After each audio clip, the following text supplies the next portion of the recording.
Hands up, hands up, up your hands. তাহলে আমরা কি জানলাম, এখানে আপটা হইলো শোনা ভার্ব, শোনা আপটা এখানে কি রে, এখানে আপটা ভার্ব। বাংলাদেশের অনেক শিক্ষক প্যানেলের মধ্যেও এটা নিয়ে একটা কিলাকিলি শুরু হয়ে গেছে। সো আজকে আমরা এই যে কিলাকিলির চূড়ান্ত সমাধান করব ইনশাআল্লাহ। চলো আমরা দেখি কারে নিয়ে কিলাকিলি রে শোনা, আপ নিয়ে কিলাকিলি। আমরা জানি পৃথিবীর কোনো পার্টস অফ স্পিচ ফিক্সড না, সকলেই চেঞ্জেবল, ঠিক আছে না? প্লেসমেন্ট অনুযায়ী সকলেই চেঞ্জ হয়। ঠিক আপও এই ধরনের একটা প্রিপোজিশন যে অনেক কিছুই হইতে পারে, প্লেসমেন্ট অনুযায়ী অনেক কিছুই সে হইতে পারে। দেখো এখন আমরা বেসিকলি কি জানি সোনারা, আমরা বেসিকলি জানি আপ মানেই হচ্ছে প্রিপোজিশন, যেটার অর্থ হচ্ছে উপরে। তোমরা যদি সব জায়গাতেই আপকে প্রিপোজিশন মনে করো তাহলে তোমাদের জয় বাংলা হয়ে যাবে। সো সব জায়গাতেই কিন্তু আপকে প্রিপোজিশন মনে করা যাবে না। এখন আপ কখন কি হয় সেটাই আজকে আমাদের কনসার্ন, আমরা সেটাই দেখব। চলো আমরা আলোচনা শুরু করি। আমাদের 4টা কোয়েশ্চেন দিছে এখানে, এই 4টা কোয়েশ্চেন থেকে আমরা অ্যাকচুয়ালি সলভ করব যে আপের সিচুয়েশনটা কি। 1 নম্বর প্রশ্নটা দেখি, বলতেছে পরিমণি কে ভাই, আপনাদের সকলের প্রিয় পরিমণি ওয়াজ আপ দ্য ম্যাঙ্গো ট্রি। বলতেছে এখানে আপটা কোন পার্টস অফ স্পিচ। সবগুলা প্রশ্নই বিভিন্ন বিশ্ববিদ্যালয়ে আসছে, চাকরি পরীক্ষাতে আসছে। আমি জাস্ট একসাথে নিয়ে আসছি আপনাদেরকে একসাথে ক্লিয়ার করার জন্য। প্রত্যেকটা ইন্ডিভিজুয়ালি একাধিক ইউনিভার্সিটিতে প্রশ্নগুলো আসছে, ঠিক আছে?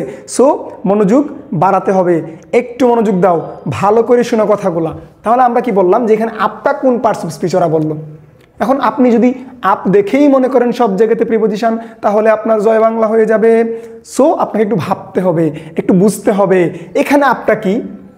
দেখলাম আমরা জানি প্রিপোজিশন কই বসে রে সোনারা, প্রিপোজিশন বসে নাউন অথবা প্রোনাউনের পূর্বে, নাউন প্রোনাউন অথবা নাউন ফ্রেজের পূর্বে প্রিপোজিশন বসতে পারে। তাহলে আমরা যদি হিসাব করি, এই দেখো দ্য ম্যাঙ্গো ট্রি একটা নাউন ফ্রেজ। সো নাউন ফ্রেজের আগে প্রিপোজিশন বসতেই পারে। তাহলে আমরা যদি এটা অর্থ হিসাব করি কি হবে, পরিমণি ওয়াজ আপ দ্য ম্যাঙ্গো ট্রি। তাহলে আপনাদের সকলের প্রিয় আপু কোথায় ছিল, আম গাছের উপরে ছিল, উনি আম গাছের উপরে উঠতে গেছিল। যেহেতু নাউন বা নাউন ফ্রেজের আগে বসছে, সো এটা এখানে ডেফিনেটলি কি preposition.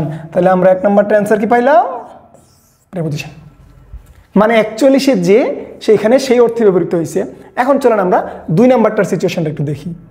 The up train is late. তাহলে আমরা একটা ভার্ব পাইলাম এখানে, ইজ একটা ভার্ব। দ্য আপ ট্রেন মানে কোনো একটা ট্রেন স্টেশনের উপরে আছে বা কোনো একটা ট্রেন একটু পরবর্তী স্টেশনে আসবে, ওই ট্রেনটা হচ্ছে লেট করে আসবে, এরকম কোনো একটা বোঝাচ্ছে। বলতেছে এইখানে আপটা কি।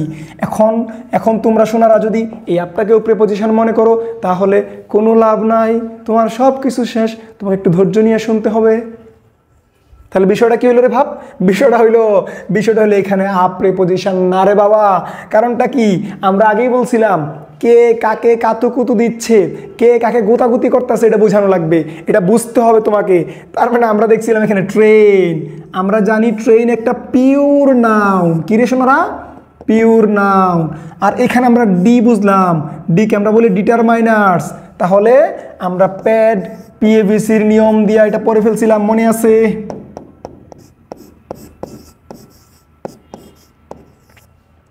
তাহলে আমরা কি পড়ছিলাম, প্যাড পিএভিসির নিয়ম দিয়ে কিন্তু এটা পড়ছিলাম, ঠিক আছে?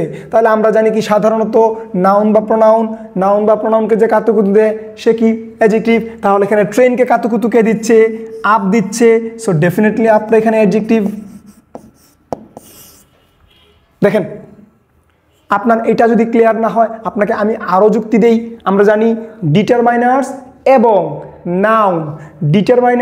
এবং নাউনের মধ্যে যদি পৃথিবীর কেউ একজন বসে সে কিয়ামত পর্যন্ত অ্যাডজেক্টিভ।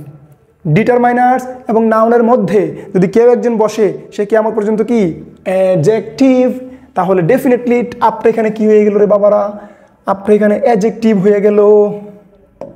তাহলে এখানে আপটা কি রে, আপটা হচ্ছে এখানে অ্যাডজেক্টিভ। তাহলে আমরা 2টা প্রশ্ন সলভ করে ফেললাম।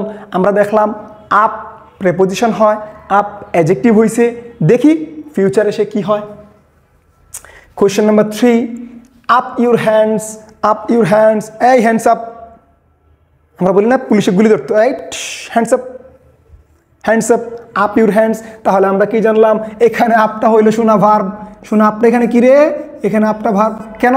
এটা একটা ইম্পারেটিভ সেন্টেন্স, তোমাকে বলছে ওই হ্যান্ডস আপ, এই স্ট্যান্ড আপ, এই সিট ডাউন, এগুলো বলি না? তার মানে এখানে up your hand, up your hand, তোমার হাতটা উপরে তোলো, তার মানে এখানে কি উপরে উঠানো অর্থে ব্যবহৃত হয়েছে। অর্থটা কি হলো এটা তাহলে? উপরে উঠানো অর্থে ব্যবহৃত হয়েছে বিধায় এখানে সে ভার্ব হয়ে গেল। তাহলে আমরা দেখলাম আপ প্রেপোজিশন হয়, আপ অ্যাডজেক্টিভ হয়, আপ আবার ভার্ব হয়েছে। দেখি আর কে কি সে হয়। সর্বশেষ যে বাক্য আমাদের, look up, look up, look up, কোথায় তাকাও রে সোনারা? উপরে তাকাও। কোথায় তাকাও? উপরে তাকাও। তাহলে আমরা বলছিলাম না যে ওয়াই, এই চারটা প্রশ্নের উত্তর যারা দিবে তারা কি? তারা কিয়ামত পর্যন্ত অ্যাডভার্ব। তাইলে আমি যদি তোমাকে বলি যে লুক আপ, উপরে তাকাও, কোথায় তাকাও, উপরে তাকাও, তার মানে হচ্ছে উপরে, কোথায়, কোথায় প্রশ্নের উত্তর দিছে। যেহেতু কোথায় প্রশ্নের উত্তর দিছে, ডেফিনেটলি এখানে এটা অ্যাডভার্ব। যারা যারা তোমরা শুধু আপকে প্রিপোজিশন জানো রে সোনারা, তোমাদের কিন্তু জয় বাংলা হয়ে যাবে। সো তোমাকে বুঝতে হবে কে কাকে কাতুকুতু দিচ্ছে, কে কার পজিশনে বসছে। তাহলে পৃথিবীর প্রত্যেকটা পার্টস অফ স্পিচ চেঞ্জেবল, তোমাকে শুধু প্লেসমেন্টটা খুঁজে বের করতে হবে। আশা করি আমরা আপের যে কিলাকিলি ওইটা একদম পারফেক্টলি সলিউশন করে ফেলছি। সকলেই ভালো থাকো, সুস্থ থাকো, পোস্ট মর্টেম ইংলিশের সাথে থাকো। আসসালামু আলাইকুম।